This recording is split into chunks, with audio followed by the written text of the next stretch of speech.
बीवी सीढ़ियों से गिर गई, इसका ऊपर वाला होंठ फट गया। शौहर डॉक्टर के पास ले गया। डॉक्टर ने कहा होंठ सीना पड़ेगा और 300 रुपये लगेंगे। शौहर खुशी दबाते हुए, डॉक्टर साहब आप 600 रुपया ले लें और दोनों ही सी दें।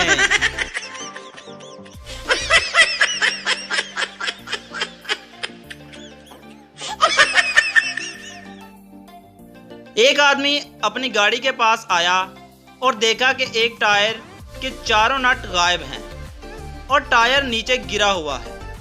बहुत परेशान हुआ कि अब क्या करूं, टायर कैसे लगाऊं। साथ ही एक पागल खाना था जिसकी खिड़की से एक पागल झांक रहा था।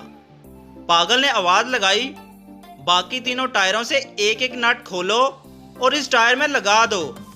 आदमी को पागल की धनाई पर बड़ी हैरत हुई और बोला, तुम पागल खाने में कैद हो, मुझे तो तुम पागल नहीं लगते। पागल ने जवाब दिया, मैं पागल हूं, कोई बेवकूफ नहीं।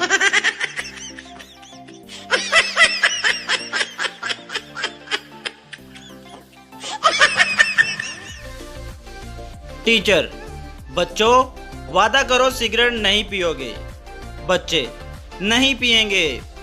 टीचर, और लड़कियों का पीछा नहीं करोगे और ना ही इन्हें छेड़ोगे। बच्चे, नहीं करेंगे। टीचर, और अपनी जिंदगी मुल्क पर कुर्बान कर देंगे।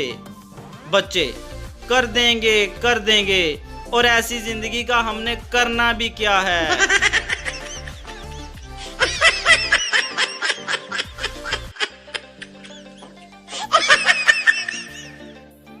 एक शेख ने बीमार मुलाजिम को हुक्म दिया कि जाओ बाजार से दूध खरीद लाओ।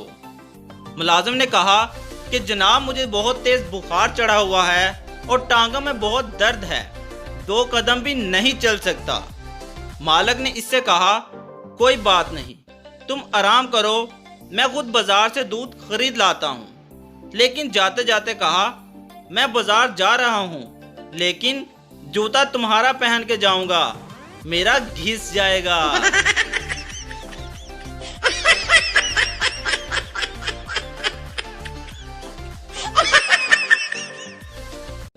बीवी खुशगवार माहौल में किचन में खड़ी पराठे बना रही थी। शौहर काम पर जाने के लिए तैयार हो चुका था। शौहर साहब दबे पांव किचन में दाखिल हुए, बीवी को पीछे से जाकर बाहों में ले लिया। रोमांटिक अंदाज में सरगोशी करते हुए कान में कहा, सोनियो पराठियां ते घी थोड़ा लाया करो, घी 1 किलो 420 दा हो गया है।